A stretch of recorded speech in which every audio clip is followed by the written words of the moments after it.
Hey, welcome back everyone. It is now essentially the middle of April of 2022, and we're only getting closer to the official release of the Obi-Wan Kenobi TV series, as well as the full-length trailer for that show, which by the way is all set and ready to debut by early May of this year.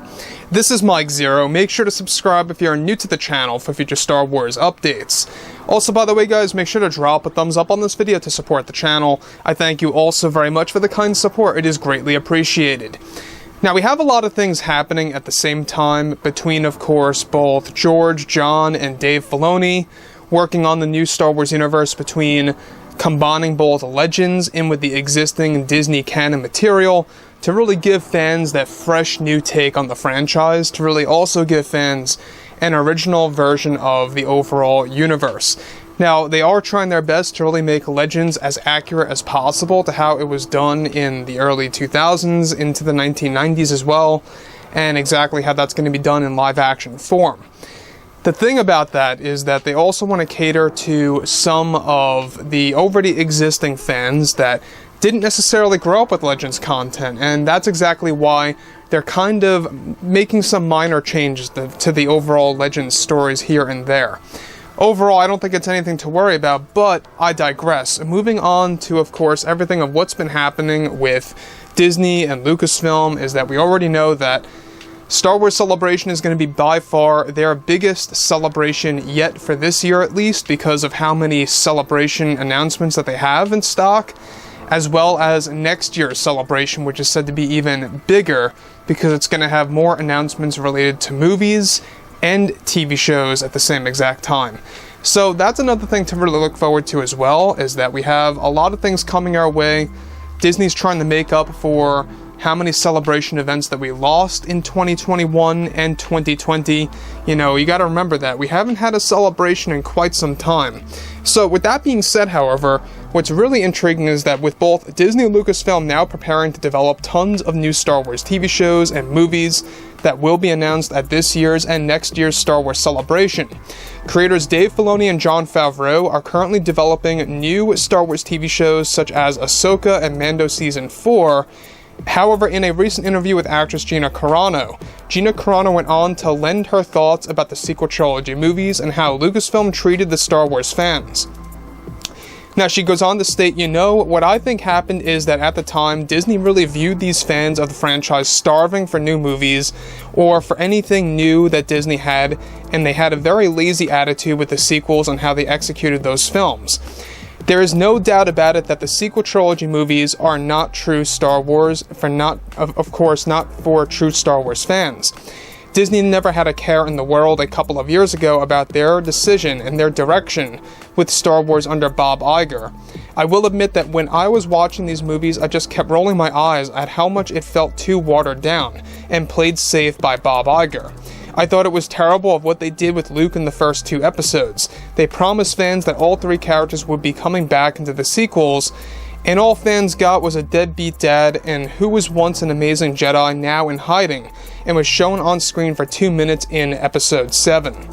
So let me just stop right here of what Gina's saying. Now, obviously, she's really going all out with her thoughts on the sequel trilogy, labeling Han Solo as a deadbeat father, labeling Luke Skywalker as a Jedi in hiding, where he only got 2 minutes of screen time, and that is true. I mean, we only got a very small amount of screen time of him in The Force Awakens. Even Mark Hamill, by the way, in case you guys did not know, even Mark Hamill was very frustrated over that because Disney gave him the call about coming on the Star Wars project for Episode 7 at the time. This was like way back in 2013.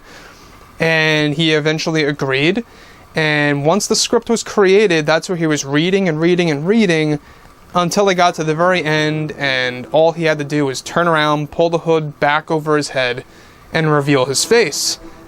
Mark Hamill was very annoyed about that, and he made that very clear in multiple interviews out there. You guys can go ahead and look him up.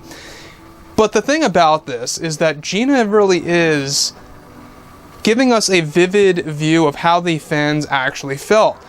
Basically, they promised us all three characters returning, but what they didn't do is that they didn't give us those three characters returning together. And that's exactly why it felt so out of place. It felt very scattered, and it felt very different. I don't know how to explain it. So Gina goes on to say this, is that she goes on to say, I respect with what they did with Leia in all 3 episodes. I have to make that clear, I will always love Carrie Fisher, and she did such a beautiful job, but they really failed with not giving fans a reunion, and with shying away from George Lucas and the concepts that he wanted to use for those films. It just really made me sad, even though I'm not the most hardcore fan out there. I knew something was wrong regardless. I knew that this just wasn't going to end well for the community. It's worth knowing that people like J.J. Abrams and Michael Arndt really wanted to do things differently, but they were pushed by Kathy on how to do certain things. I saw the same thing happen on the set of the first Mandalorian, and of course, when we were filming in the middle of 2019, right before episode 9, I believe it was. So looking back at the sequels, do I like some moments in those films? Yes, I do. But when I look at this trilogy from start to finish, it's just a mess, as if Disney never knew what they were doing. Even Bob Iger admitted that this is, of course, something that they did not know what to do with in the first place, and that they didn't know how to conclude the last episode of the trilogy for the longest time. This just makes me want to thank Favreau and Filoni more than anything, because they care about all of you, and I really mean that. I'm not just saying that. They really do care, and they are trying to keep on delivering all of that amazing content. They are not going to make the mistakes of what happened with the sequel films. They are making sure of that because they know how the fans think and what the fans want to see on screen. They are really coming up with amazing new ideas. So, the other thing that I think is very important to know now, before I move on to the next thing that's also going to be very surprising, is the fact that we have a lot of people coming forward, lately, past couple of months. We have Daisy Ridley speaking her honest thoughts about the sequel trilogy. We have, people like J.J. Abrams, which I still don't really buy his word on everything, but it sounds like he's just trying to do damage control of his image. But even he himself seemed to be against of what Disney had done with the sequel trilogy's end, and exactly how they didn't really know what they were doing. Now, in this scenario with Gina Carano, she makes a very important point, is that this was all at the fault of Bob Iger. Now, Bob Iger, in case you guys did not know, he actually admitted this, that they wanted to play everything safe right from the get-go.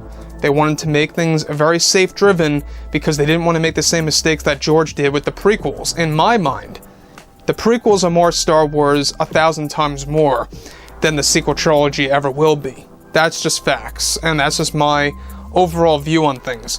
You can see how it's very much embedded within that George Lucas tone, that George Lucas vision. It still has it.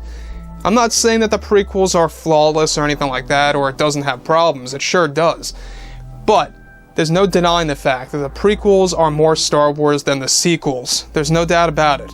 Now, if you guys disagree with that, that's fine and okay, but I will imagine that the majority would agree with me on that. So, overall, let me know what you think about all of this below in the comments. Everything ranging from Gina's view on the sequel trilogy movies and how Bob Iger played things safe. How do you guys feel about the sequel trilogy and where it stands right now, looking back at it in the past, given that it has been a solid 2 years since, the sequel trilogy came to an end. So let me know what you guys think about all of that below in the comments, and if you guys did enjoy the content for today, make sure to drop a thumbs up on this video to support the channel. I thank you all so very much for the kind support, and I'll catch you guys next time.